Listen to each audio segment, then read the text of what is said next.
తెలుగు రాష్ట్రాల నుంచి ఎన్నికైన ఎంపీలు లోక్సభలో ప్రమాణ స్వీకారం చేశారు. కేంద్ర మంత్రులు రామ్మోహన్ నాయుడు, కిషన్ రెడ్డి, కేంద్ర సహాయ మంత్రులు పెమ్మసాని చంద్రశేఖర్, భూపతిరాజు శ్రీనివాసవర్మ, బండి సంజయ్ ప్రమాణం చేసిన వారిలో ఉన్నారు. మాతృభాషపై గౌరవాన్ని చాటుతూ ఈసారి ఎక్కువ మంది సభ్యులు తెలుగులో ప్రమాణం చేశారు.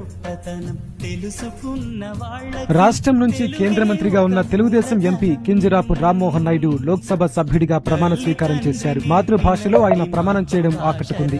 కింజరాపు రామ్మోహన్ నాయుడు అనే నేను లోక్సభ సభ్యుడిగా ఎన్నికైనందున శాసనం ద్వారా నిర్మితమైన భారత రాజ్యాంగం పట్ల నిజమైన విశ్వాసం, విధేయత చూపుతానని, భారతదేశ సార్వభౌమత్వాన్ని, సమగ్రతను కాపాడుతానని, నా బాధ్యతలను శ్రద్ధాశక్తులతో మరియు అంతఃకరణ శుద్ధితో నిర్వహిస్తానని దైవ సాక్షిగా ప్రమాణం చేస్తున్నాను. రాష్ట్రం నుంచి కేంద్ర సహాయ మంత్రిగా వ్యవహరిస్తున్న తెలుగుదేశం ఎంపీ పెమ్మసాని చంద్రశేఖర్ లోక్సభ సభ్యుడిగా